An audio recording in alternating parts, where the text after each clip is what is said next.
महाराष्ट्रातील पहिले आर्य म्हणून तुमची आता ही ओळख आहे आणि ती कायम या ठिकाणी राहील. सगळं व्यवस्थित चालू असताना तुम्हाला राजकारणात काय आवडलं? तुम्हाला प्लस मायनस कळालं पाहिजे आणि प्लस मायनस कळताना सुद्धा तुम्ही तुमच्या निर्णयावरती ठाम असला पाहिजे, मग तुम्हाला राजकारणात यायला काय हरकत नाही. मात्र शिवसेना शिंदे गटात स्वतः पालकमंत्री संजय शिरसाट यांनी दुसऱ्या पक्षाचे तब्बल 16 उमेदवार फोडले. म्हणजे तुम्हाला पराभव दिसतोय तुमचा. राजकारणामध्ये कुठल्या पक्षाचा माणूस आपल्या पक्षात येणं किंवा आपल्या पक्षाचा माणूस दुसऱ्या पक्षात जाणं याचा अर्थ मला भीती वाटते म्हणून किंवा दुसऱ्याला भीती दाखवायची म्हणून असं ते होत. इम्तियाज जलील यांचा आज एक स्टेटमेंट आलाय की हे औरंगाबाद आहे आणि हे औरंगाबादच राहणार. छत्रपती संभाजीनगर नाव झाल्यानंतर तुझ्या पोटात दुखायची काही गरजच नाही. तू असा रिकामचोट काम करतो म्हणूनच गाडीवर उडून उडून लोक मागे लागतात ना. आता युती तुटली आहे, दोन्ही पक्ष 16वर ही निवडणूक लढवतात. शिवसेनेचा तोटा आहे मला नाही वाटत. याचं कारण असं,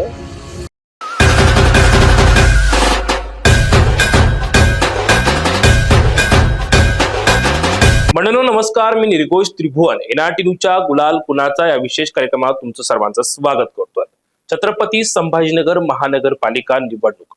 खरं तर मतदानाला काही दिवस शिल्लक राहिलेले आहे आणि जससे दिवस जवळ येतात त्याच पद्धतीनं ही निवडणूक रंजक होताना आपल्याला या ठिकाणी पाहायला मिळतात. नवनवीन ट्विस्ट या निवडणुकीमध्ये आपल्याला आल्याचं पाहायला मिळत आहे.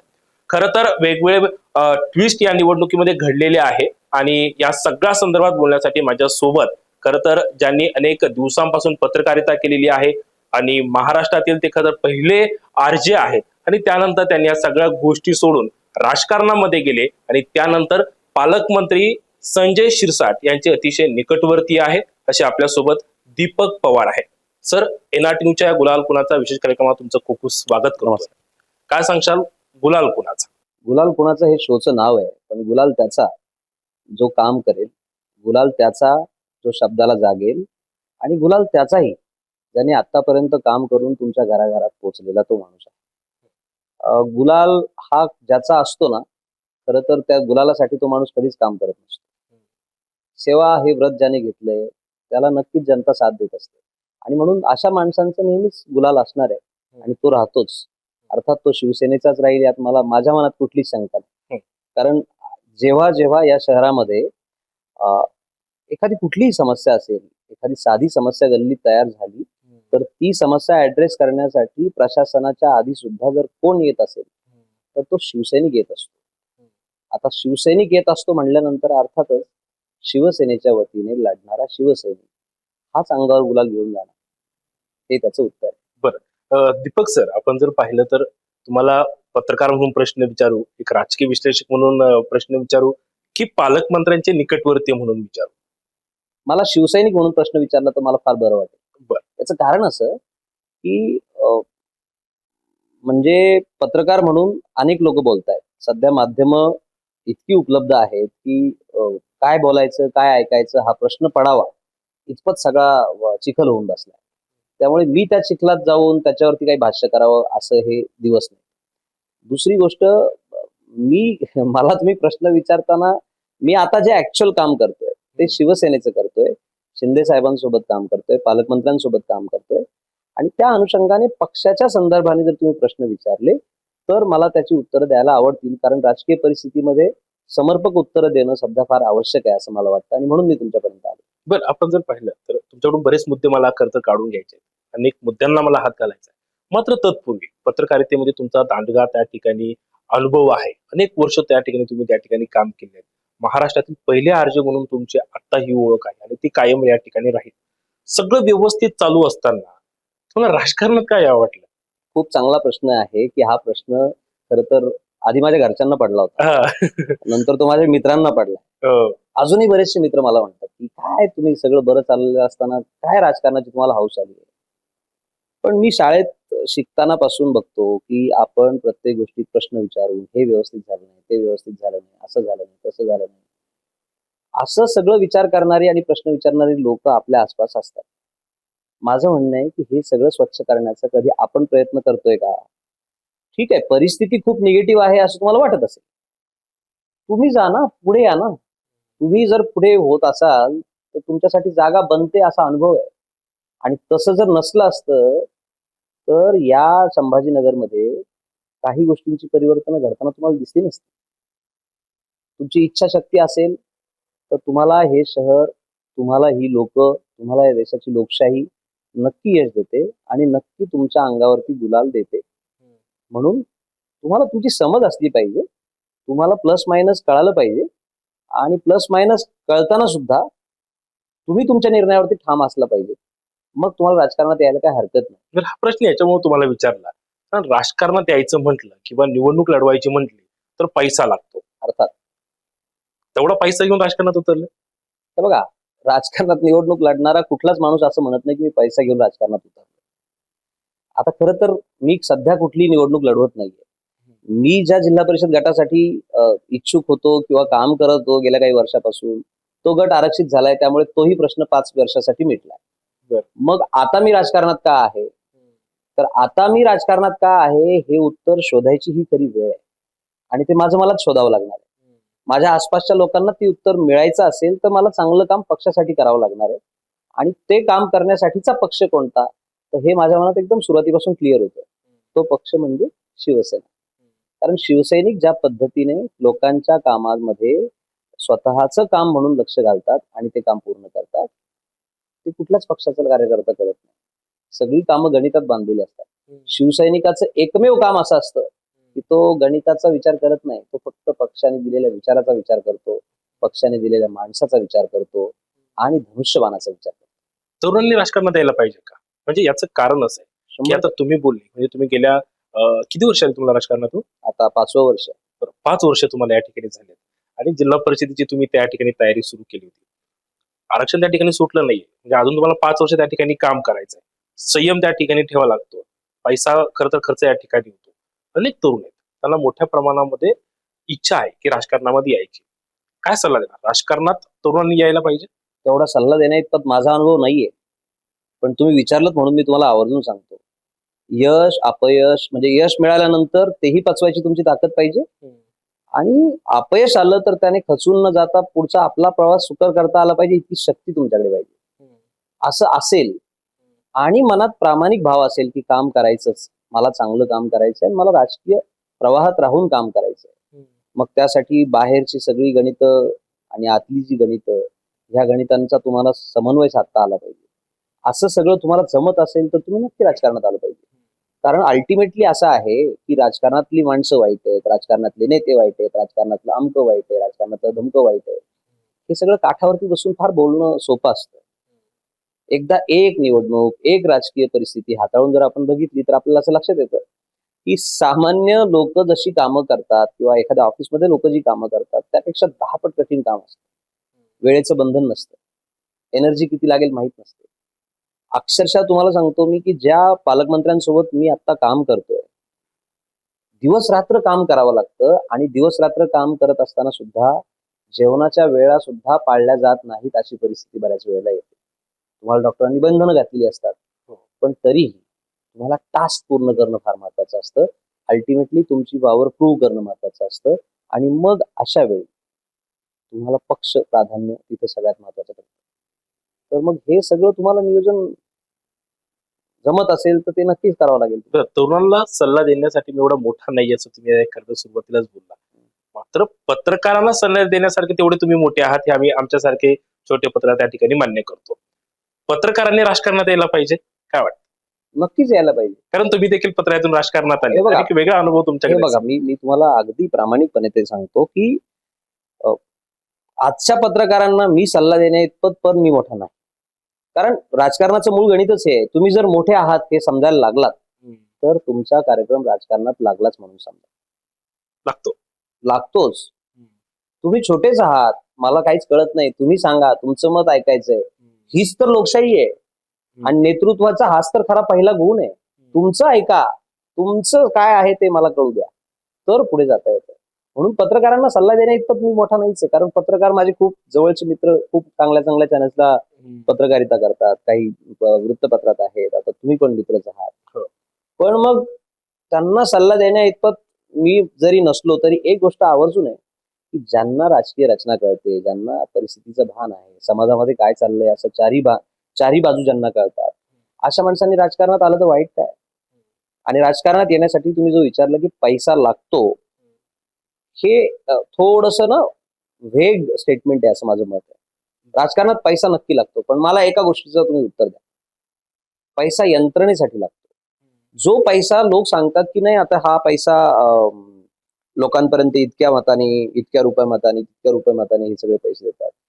निर्घोष त्रिभुवन या माणसाला माझा पहिला प्रश्न आहे, तुमच्या खिशात कधी कडक 500ची नोट येऊन पडली आहे का? याला मतदान करा, ही नोट घ्या. नाही. हा प्रश्न तुम्ही किमान 10 लोकांना विचारा, तुम्हाला ती लोक सापडणार नाही. ती लोक शोधायला तुम्हाला कुठेतरी विशिष्ट ठिकाणी जावं लागेल. आता ह्याचाही अर्थ तुम्हाला शोधला पाहिजे की त्या ठिकाणी जाऊन शोधणं म्हणजे काय. त्या ठिकाणी जाऊन शोधणं म्हणजे असं आहे की जी 10-15% लोक जी आपल्या उदरनिर्वाहासाठी या ना त्या मार्गाने स्ट्रगल करतात, मग अशा वेळेला तुमचे हे राजकीय उत्सव येतात. राजकीय उत्सवामध्ये तुम्हाला रोजगार उपलब्ध नाही, झाल्यासाठी पण मग निवडणूक लढवायची म्हणजे तर उमेदवार तर पैसा वाटतोच की. त्याच मुद्द्यावरती मी माझ्याकडे का 500 रुपये नाही? त्याच मुद्द्यावरती मी येतोय की ती जी जागा आहे जिथे पैसे वाटले जातात असं तुमचं म्हणणं आहे. त्या जागेवरती सज्ञान माणसाने किंवा ज्याला राजकारणामध्ये बरं काही करायचंय अशा माणसाने जाऊच नाही. तुम्ही शिक्षित माणसांना जाऊन भेटा. तुम्ही ज्यांना समाजाबद्दल काहीतरी चांगलं घडावं, जे लोक तिन्ही वेळेला तुम्हाला सांगतात ना चांगलं घडलं पाहिजे, चांगलं घडलं पाहिजे, अशा लोकांना तुमचे मुद्दे जाऊन सांगा की. ते 15-20% मतदान तुम्ही नाही फोकस केलं तरी काय हरकत आहे. ते पैसे वाटण्यावरून तर झालंच, पण राजकारणात एंट्री केली म्हणजे खादीचा व्हाईट ड्रेस, त्याच्यासोबत 5-6 लोक फिरायला, त्यांच्या चहा पाण्याची व्यवस्था, बाकी काय काय XYZ व्यवस्था, ही सगळी करावी लागते. याची मोठी जी आहे तो पैसा त्या ठिकाणी लागतो. त्याच्यासाठी मी तुम्हाला त्या ठिकाणी बोललो की पैसा त्या ठिकाणी मोठ्या प्रमाणामध्ये लागतो. हे बघा, जगायला पैसा लागतो, हम्म. हे सत्य आहे. तसा राजकारणामध्ये सुद्धा पैसा लागतो, कारण ती एक व्यवस्था आहे. आता राजकीय व्यवस्थेत पैसा किती लागतो आणि किती वापरावा ह्याला काही लिमिट नाही. म्हणजे असं बघा की एका खूप सधन कुटुंबामध्ये महिन्याला भरला जाणारा किराणा किती रुपयाचा असतो? ऑन एन ऍव्हरेज 4,000 ते 5,000 रुपयांचा. आणि जे वेल टू डू कुटुंब आहे किंवा बरं कुटुंब आहे एकदम मध्यमवर्गीय, अशा घरात किराणा कितीचा भरला जातो? तेवढा 4-5 हजार रुपयांचा. म्हणजे मूलभूत जे खर्च आहेत ते तुम्हाला सामान्यपणे जगताना पण तेवढेच आहेत, आणि ते तुम्हाला उच्चवर्णीय म्हणून किंवा उच्चवर्गीय म्हणून जगताना पण तेवढेच आहेत. मग राजकारणात पण असंच आहे. जर तुम्हाला एकदम स्टाईलाइज वगैरे वगैरे व्हायचं असेल तर त्याचा पैसा वेगळाच आहे की. एक्झॅक्टली. आणि जर तुम्हाला खरं राजकारण करायचं असेल, लोकांमध्ये जायचं असेल, तर त्याला कुठे पैसे लागतात? बरोबर. मला लोकांना भेटायला जायचं, त्याला पैसे लागतील का? नाही लागणार. त्याला आधी इच्छा लागेल. पैसा कधी लागेल? जेव्हा त्या लोकांना तुम्ही किती शहाणे, तुम्ही किती भारी आहे ते दाखवायचं असेल, त्याला पैसा लागेल. पण तुम्हाला त्यांना भेटायचं, त्यांना ऐकून घ्यायचे, त्यांची समस्या जाणून घ्यायची, हे जर तुमची इच्छाशक्ती असेल तर त्याला पैसा नाही लागत. पैसा यंत्रणेसाठी लागतो, पण पैसा वाटण्यासाठी जरा लागत असेल, त्या माणसांचं राजकारण त्यांना लखलाभो. मी अलीकडच्या कदर निवडणुकीवर तुम्हाला बरेच प्रश्न त्या ठिकाणी विचारायचे आहेत मला. तयारी कशी सुरू आहे? शिवसेनेकडून तयारी कशी सुरू आहे? शिवसेना ही नेहमीच तयारीच्याच मोडमध्ये असते. म्हणजे जिथे तयारी तिथे शिवसैनिक या न्यायाने सगळं तयार असतं. बरं, भाजप आणि शिवसेनेची युती कशामुळे बिनसली बरं? म्हणजे तुम्ही पालकमंत्र्याच्याशी अतिशय निकटवर्ती आहे, अनेक सल्ले खरं ते तुमच्याकडून घेत असतात असं आम्ही ऐकलेलं आहे. तर कशामुळे युती तुटली ह्या दोघांची? कोणाचा युगोमध्ये आला याच्यामध्ये? ते खरं तर तुम्हाला दोन्ही पक्षाचे जे वरिष्ठ नेते आहेत तेच जास्त सांगू शकतील, कारण कोर कमिटीज ठरल्या होत्या. आत काय झालं हे मी सांगू शकत नाही. आणि राजकारण जेव्हा स्थानिक पातळीवरती येतं तेव्हा अनेक घटक काम करत असतात. मग काही घटकांची चर्चा होते, काही घटकांची चर्चा होत नाही. काही घटक तुमच्यापर्यंत येतात, काही घटक तुमच्यापर्यंत येत नाही. असा कुठला तरी घटक असेल की त्या घटकामुळे झालं असेल ते सगळं. बरं, आता युती तुटली आहे, दोन्ही पक्ष सोहळ्यावर ही निवडणूक लढवतात, शिवसेनेचा तोटा आहे? मला नाही वाटत. याचं कारण असं की शिवसेना हा पक्षच मुळात शिवसेना नावाच्या एका माणसाच्या यंत्रणेवर चालतो. तुम्ही एक गोष्ट मात्र प्रामाणिकपणे या निवडणुकीच्या माध्यमातून प्रत्येक नागरिकाला विचारा, बाहेर जा त्याला विचारा. शिवसेना शिवसैनिकाच्या रूपाने प्रत्येकाला त्याच्या गल्लीत भेटत असते, असं कुठल्याच राजकीय पक्षाचं. म्हणजे मी तुम्हाला जे मैत्रीपूर्ण पक्ष आहेत त्यांच्याबद्दलही सांगतो, त्यांच्यात कुठला तरी काहीतरी असा एक अध्यक्ष जाऊन भेटतो. शिवसेनेत तसं होत नाही. शिवसेनेत प्रत्येक गल्लीत एक शिवसैनिक येऊन भेटतो. कधी त्याचं नाव दीपक असेल, कधी त्याचं नाव निर्घोष असेल, कधी त्याचं नाव सचिन असेल, कधी अमोल असेल, कधी जगजित असेल, कधी अजित असेल, कधी एखाद्या स्त्रीच्या रूपाने महिला भगिनी आपली महिला आघाडीची शिवसैनिका असेल. शिवसैनिक हा प्रत्येक गल्लीचा एक रिप्रेझेंटेटिव्ह असतो आणि त्या शिवसैनिकाच्या जोरावरती ही संघटन उभं आहे. इथे माणसांपेक्षा शिवसेनेला जास्त शिवसेनेमध्ये शिवसैनिकाला जास्त महत्व आहे आणि म्हणून ही निवडणूक त्या शिवसैनिकाची निवडणूक आहे आणि शिवसैनिकाची निवडणूक असल्यामुळे ही शिवसैनिकाची तयारी तर 24/7 सुरू असते, 365 दिवस सुरू असते. त्याला वेगळी तयारी करायची गरजच नाही ना. किती उमेदवार निवडून येतील शिवसेनेचे? किती उमेदवार निवडून देतील हे तर खरं मी आता अझम्पशन सांगणं चुकीचं आहे, पण मला तरी वाटतं की 50+ शिवसेना जाईल. बघ, तुम्ही एवढं कॉन्फिडन्सनं सांगतात की आम्ही शून्यापासून त्या ठिकाणी काम करतो, आम्ही ग्राउंड लेवलला त्या ठिकाणी काम करतो. मात्र शिवसेना शिंदे गटानं स्वतः पालकमंत्री संजय शिरसाट यांनी दुसऱ्या पक्षाचे तब्बल 16 उमेदवार फोडले. म्हणजे तुम्हाला पराभव दिसतोय तुमचा? राजकारणामध्ये कुठल्या पक्षाचा माणूस आपल्या पक्षात येणं किंवा आपल्या पक्षाचा माणूस दुसऱ्या पक्षात जाणं याचा अर्थ मला भीती वाटली म्हणून किंवा दुसऱ्याला भीती दाखवायची म्हणून असं ते होत नाही. कसं असतं की स्थानिक पातळीवरती त्या त्या ठिकाणची ती गणितं असतात. आता तुम्हाला एकच गोष्ट मला सांगायची ती अशी आहे की ऐन वेळेवरती युती होत असेल आणि ऐन वेळेवरती युती होत नसेल तर मग अशा वेळी गणितामध्ये आपल्याला फेरबदल करावे लागतील की नाही. मग ते एकट्या शिवसेनेनेच केलेत का? बाकी पक्षांनी केलेत ना. मग ते बाकी पक्षांचं ते काही नाही. तुम्ही या प्रश्नावरती बोट ठेवणार. शेवटी कसं आहे की प्रश्न त्यालाच विचारला जातो जो प्रश्न विचारायला सोपा आहे आणि म्हणून शिवसैनिक जर अवेलेबल असेल तर त्याला प्रश्न विचारला जाईल आणि म्हणून हा प्रश्न आम्हाला विचारला जातो. बाकी लोक तुम्हाला अवेलेबलच होत नाही हा प्रश्न विचारायला. विचारा बरं त्यांना हा प्रश्न की तुम्ही कोणाची काय घेतले कोणाची किती घेतले लोक वगैरे. मग आता हे जे लोक उमेदवार आले तुमच्याकडे स्वतःहून आलेत मग? त्याला स्थितीनुसार ते सगळं बदलत असतं ना की स्वतःहून की राजकीय स्ट्रॅटर्जी? हे बघा, हे आता शेवटी वरिष्ठ लोक तुम्हाला याचं उत्तर देऊ शकतील की आमचे आज सन्माननीय पालकमंत्री संजय शिरसाट साहेब हा माझ्या वया एवढा अनुभव असलेला माणूस आहे. जेवढं आपल्याला दिसत नाही त्याच्या पलीकडचं त्यांना दिसतं. त्यांचं नावच संजय असं ते सांगतात काय. त्यांना खूप गोष्टी दिसत नसतील का असं वाटतं का तुम्हाला? बरं, पालकमंत्र्यांच्या ते असं एका रात्रीत उमेदवार वगैरे ठरवतील असं तुम्हाला वाटतं? संजय शिरसाट नाव आहे त्या माणसाचं. संजय शिरसाट हा माणूस खूप दूर बघणारा माणूस आहे आणि त्या माणसाकडे हे सगळी यंत्रणा ऑलरेडी काम करत असते. सल्ला लोक म्हणतात का तुम्ही सल्ला देतात का, हा सल्ला देतो का, तो सल्ला देतो का. सल्ला ऐकून घेणं हेच तर खरं नेत्याचं मोठं काम आहे. ऐकतात हे आमचं नशीब. ते काय करावं हा त्यांचाच प्रश्न आहे शेवटी. Ultimately he is the supreme leader hair in Shiv Sena. त्याच्यामुळे ते उत्तर त्यांनी तेच देतील. पालकमंत्री संजय शिरसाट यांचे कोणते गुण तुम्हाला फार आवडतात? अत्यंत मेहनती माणूस आहे. मी त्या माणसाला आजपासून बघत नाही. तो माणूस महानगरपालिकेत काम करत असताना पासून त्यांना बघतो. इतका सर्वसामान्य कुटुंबातून आलेला माणूस. लोकांना दिसतो आता आज हे दिसतं की हे असं घर आहे, हे असं आहे, ते तसं आहे, असं आहे. तुम्हाला त्या माणसाचा इतके दिवसाचा संघर्ष दिसला नसेल. 2 व्हीलर वरती जेव्हा तुमच्या आया बहिणीवरती कधी कुठल्या अत्याचार झाला असेल, जेव्हा राजकीय पाठबळ नव्हतं, प्रशासन तुमच्या पाठीवरती हात ठेवून नव्हतं, अशा वेळेला अंगावरती पडणाऱ्या केसेसची पर्वा न करता बाहेर पडणारा एक तो शिवसैनिक होता. तुम्ही जुने फोटो काढून बघा संजय शिरसाट साहेबांचे. हा जो वाघ आहे ना हा याच्यावरती हा वाघ त्या शिवसैनिकाच्या डोळ्यात दिसेल असे जुने फोटो आहेत संजय शिरसाट. ओरिजिनल अंगात जी रग असणं म्हणतात ना तो माणूस संजय शिरसाट.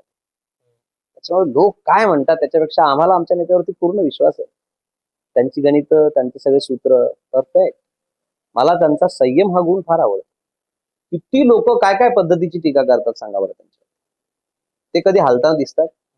तुम्ही जा त्यांच्याकडे बोलायला कधी तुम्हाला हसूनच बोलेल तो माणूस. तुमच्यावरती टीका केल्यानंतर सुद्धा तिळपापड होणारे लोक, माना हलवणारे, केस फिरवणारे, केसांमधून हात फिरवणारे कित्येक नेते मी बघितले राज्यात. संजय शिरसाट हा माणूस संयमाने आणि हसून उत्तर देतो आणि आपलं काम कधीच तो माणूस थांबवत. खूप गुण आहेत त्यांच्यावरती. वेगळा पॉडकास्ट मी बोलू शकतो. हा फक्त मी त्यांच्या पक्षात आहे म्हणून नाही, पण जो माणूस मला आवडतो तो आवडतो ते मी तुम्हाला सांगतो आणि प्रश्न विचारलाय म्हणून सांगतो. बाळासाहेब ठाकरेंचं स्वप्न होतं की औरंगाबादचं नाव छत्रपती संभाजीनगर व्हावं. बाळासाहेब ठाकरेंचंच काय, प्रत्येक सामान्य लोकांचं स्वप्न त्या ठिकाणी होतं आणि अर्थात ते स्वप्न त्या ठिकाणी पूर्ण झालं. इम्तियाज जलील यांचा आज एक स्टेटमेंट आलाय की हे औरंगाबाद आहे आणि हे औरंगाबादच राहणार आणि आम्ही जो फॉर्म भरलाय म्हणे निवडणुकीचा त्याच्यावर देखील आम्ही त्या ठिकाणी औरंगाबादच लिहिलाय. कसं पाहता तुम्ही यांच्या त्या वक्तव्याकडे? छत्रपती संभाजीनगरचे नागरिक कसे बघतात हा पहिला प्रश्न. एक्झॅक्टली. खूप लोक प्रचार करत असताना, फिरत असताना किंवा सामान्य चर्चेमध्ये मला अक्कल पाजळताना दिसले होते की इम्तियाज जलील शिक्षित उमेदवार आहे, त्याला आपण मतदान केलं पाहिजे असं म्हणून हिंदू पट्ट्यामध्ये सुद्धा त्या माणसाला भरभरून मतदान झालं. अशी स्थिती आपल्याला Yes. नाकारता येते का? Yes, yes, accept. मग ज्या वेळेला खरा प्रश्न हा आहे, खरा इम्तियाज जलील कोण? जो तुमच्या समोर शर्टिंग करून, क्लीन शेव करून, चांगल्या चांगल्या सुशिक्षित माणसासारख्या गप्पा मारेल, तो खरा इम्तियाज जलील? की औरंगाबादच होतं आणि औरंगाबादच राहील असं म्हणणारा आणि छत्रपती संभाजीनगर झालेलं नाव नाकारणारा इम्तियाज जलील खरा? हे तुम्ही ठरवा. म्हणजे मी हे सांगण्या इतपत मोठा नसेल, पण मला एवढं नक्कीच कळतं की छत्रपती संभाजीनगर नाव झाल्यानंतर तुझ्या पोटात दुखायची काही गरजच नाही. तू असा रिकामचोट काम करतो म्हणूनच गाडीवर उडून उडून लोक मागे लागतात ना. काय गरज आहे? तुम्ही ज्या वेळेला स्वतः सांगता ना की मुद्द्यांवरती बोलत नाही, त्यांना नेहमी खान बान पाहिजे असतो वगैरे वगैरे, मग आता हे काय? औरंगाबादच आहे ना औरंगाबादच राहील काय? छत्रपती संभाजीनगरच आहे, छत्रपती संभाजीनगरच राहील असं मी माझ्यासारख्या सुशिक्षित माणसाने जर तुला म्हणलं तर तुला राग काय आला पाहिजे? म्हणजे इम्तियाज जलील जेव्हा खासदार झाले, तर एक अभ्यासू व्यक्तिमत्व आहे, पत्रकार आहे, विशेष म्हणजे सुशिक्षित माणूस तो आहे. असा माझ्यासारखा तरुण पत्रकार असेल किंवा एक तरुण म्हणून मी खरं तर त्यांच्या दृष्टिकोनाकडून त्यांच्याकडे बघत होतो. मात्र आजचं स्टेटमेंट हे खरं तर फार चीड येण्यासारखं आहे की औरंगाबाद आहेच, औरंगाबादच या ठिकाणी ते राहणार म्हणतायत ते. मग ही मोठ्या प्रमाणामध्ये 2019 मध्ये मोठी चूक झाली होती, आता हे मान्य करावं लागेल. हे बघा, माझं पहिल्यापासूनच मत आहे, म्हणजे ते मी त्यांच्या संपर्कात कधी गेलो नाही, पण काही कामाच्या निमित्ताने मागच्या 5 वर्षात 1-2 वेळेला मी कामं घेऊन गेलो होतो. या छत्रपती संभाजीनगरचा सगळ्यात मोठा इतिहासातला झालेला राजकीय भ्रमनिरास कोणता असेल तर तो माणूस म्हणजे इम्तियाज जलील आहे. राजकीय भ्रमनिरास. तुम्हाला सांगतो, मी लय भारी आहे, मी चांगलं काम करेल, मी शिक्षित आहे, मी असं करेल, मी तसं करेल म्हणायचं आणि परत ज्या गोष्टीवरती तुम्ही टीका करत आलात तीच गोष्ट करायची. तुम्ही दुटप्पी भूमिका आहे ना तुमची. आणि मग 2 तोंडाची माणसं इकडून धोपटलं की तिकडे पळणार, तिकडून धोपटलं की इकडे पळणार, असं नसतं होत. तुम्हाला एक काहीतरी धरून ठेवायला लागेल. मग यश असो अपयश असो, निवडून पण याच लोकांनी दिले ना तुम्हाला. त्यांच्या भावनेचा तुम्ही विचार नाही करणार. आम्हाला शिक्षित म्हणायचं, विजन सांगायचं, मोठमोठ्या गप्पा करायच्या आणि निवडणुकीच्या काळात हे असं स्टेटमेंट द्यायचं आणि परत लोकांनाच नावं ठेवायची, तुम्ही खानकी बाण करता म्हणून. म्हणजे आमच्या डोळ्यातलं तुम्हाला कुसळ दिसतं, तुमच्या डोळ्यातलं मुसळ कोणी बघायचं? बरं, ते चांगले बोलतात म्हणून त्यांचं ढकून जातात बऱ्याच गोष्टी, पत्रकार विचारतात. आता बऱ्याच वेळेला सामान्य घरामध्ये काम करणारा शिवसैनिक जो असतो तो कामाने परफेक्ट असतो, त्याला भलं फार बोलता येत नसेल तुमच्यासारखं पोपटासारखं.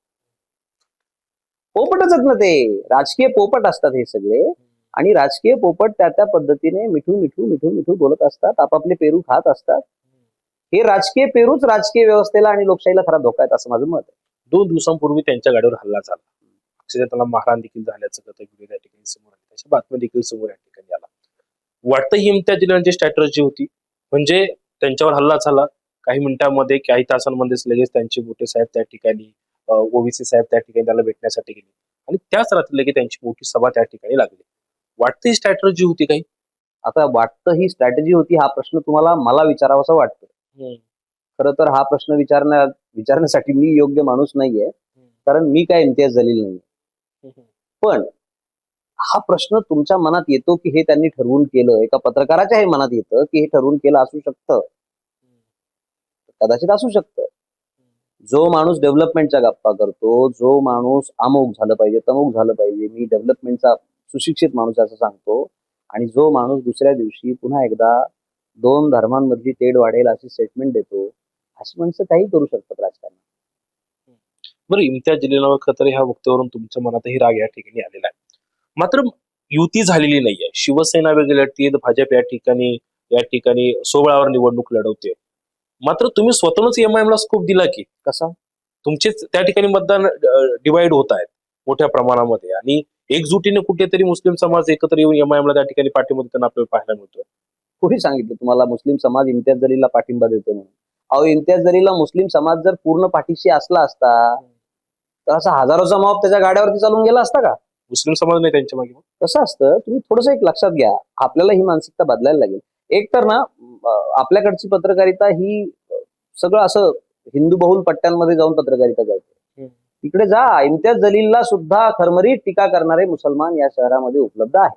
तुम्ही त्यांच्यापर्यंत पोहोचत नाहीत, हा आपला प्रॉब्लेम. कारण सगळे मुस्लिम हे त्याच्या पाठीशी आहेत. हा एक हवाक तयार केला जातो आणि त्या हवाकवरतीच त्याचं सगळं दुकान चालतं. असं होणार नाही यावेळेस. बघा तुम्ही त्यांचेच लोक त्यांचे काय कार्यक्रम लावतात हे तुम्हाला दिसेल निकालाच्या दिवशी. तर संभाजीनगरमध्ये आतापर्यंत कधी झालं नाही ते कधी ह्या निवडणुकीमध्ये झालं. भाजपामध्ये अनेक इच्छुक उमेदवार होते, त्यांना त्या ठिकाणी उमेदवारी त्या ठिकाणी देण्यात आलेली नाहीये. जे इच्छुक उमेदवार होते त्यांना उमेदवारी त्या ठिकाणी डावलण्यात आलेलं होतं. त्या इच्छुक उमेदवारांनी भाजपाच्या वरिष्ठ नेत्यांना अक्षरशः शिवीगाळ केली, कोणी शाप दिला, तुझं वाटोळ होईल या भाषेमध्ये त्यांना त्या ठिकाणी बोलण्यात आलं. काय वाटतं भाजपाची कुठं चूक झाली असावी याची? भाजपाची कुठे चूक झाली या म्हणण्यापेक्षा ज्या पद्धतीने लोक रिॲक्ट झाले ती एक नैसर्गिक भावना होती असं मी म्हणेन. तर बघा, राजकारणामध्ये जो माणूस प्रवेश करतो तो असा काही फार नाही नाही बाबा मला संत बनायचंय आणि आता मी राजकारण करतो असं होत नसतं. राजकारणात आलेल्या माणसांना राजकीय इच्छाशक्ती असतात. होतं कसं, ज्या वेळेला आता 2014 नंतर या देशामध्ये राजकीय विज्ञानच बदललं. राजकीय विज्ञान कसं बदललंय की पूर्वी लाटेवरचा खेळ चालायचा, आता आकडेमोडीचा खेळ चालतो. समाजाची छोटी छोटी मतं मोजली जातात. त्या मतांचं इक्वेशन बसवण्यासाठी तिथे माणसं प्लेस केली जातात. भाजपचा खरं तर अंतर्गत प्रश्न आहे की त्यांनी काय तिथे निर्णय घ्यावेत. पण मला असं वाटतं की पक्ष विस्तार करत असताना तुम्ही छोट्या छोट्या घटकांना सोबत घ्यायचं म्हणून अशी काही काही पदं पक्षामध्ये तयार केली आणि त्याला अध्यक्ष असं नाव दिलं. तुम्ही बघा इतर राजकीय पक्षांमधली पदं आणि ज्या पक्षाचं तुम्ही नाव घेतलंय त्या राजकीय पक्षाचं पदांची संख्या आणि ती पदांची नावं. अमुक अमुक गल्लीमधल्या ह्या 4 घरांचे अध्यक्ष, तमुक तमुक भागामध्ये या 200 लोकांचा एक अध्यक्ष. अध्यक्ष हे नाव जेव्हा त्या माणसाच्या पाठीमागे लागतं ना त्यावेळेला तो माणूस असा राजकीय इच्छाशक्तीने प्रेरित होतो. त्याला वाटतं यार आपल्या पक्षाने आपला लय मोठा सन्मान केला. अरे पण जागा किती आहे? 100-125 जागांसाठी तुम्हाला 100-125 उमेदवार द्यावे लागतील ना. तुम्ही जे 2000 अध्यक्ष करून ठेवले त्याचं काय? 100-125 खुश होणार, बाकीचे 1700-1800 हे ऑब्व्हियसली तुम्हाला प्रश्नच विचारणार. कारण त्यांनी 10-12 वर्ष ह्याच आशेवर काम केलंय की आता मी अध्यक्ष आहे ना आता आपलं दुकान सेट. पण शेवटी पक्ष हा प्लस मायनसचं गणित ठरवून उमेदवार देईल. त्यावेळेला मात्र आपल्या अडचणी होतील हे नेत्यांनी कदाचित लक्षात घेतलेलं नसेल. त्या नाराजीचा तोटा होईल भाजप पक्षाला. प्रत्येक गोष्टीचा जसा फायदा असतो तसा प्रत्येक गोष्टीचा तोटा असतोच की नाही. म्हणजे क्रियेला प्रतिक्रिया येते हा विज्ञानाचा भाग आहे, हा मी सांगायचा भाग नाहीये. तसं राजकीय फायदा असेल त्याचा राजकीय तोटाही असेल ना. सगळी माणसं तुम्ही सामावून घेतल्यासारखी दाखवली सिस्टीम मध्ये, आता तीच माणसं तुम्ही सिस्टीम मधून नाकारली. तिचा तोटा होईल की नाही याचं वैज्ञानिक उत्तर तुम्ही शोधा ना. अर्थात त्याचा तोटा होणार. शिवसेनेचे अनेक उमेदवार जर पाहिले ते तुम्ही आहेत त्या ठिकाणी केलेले आहेत.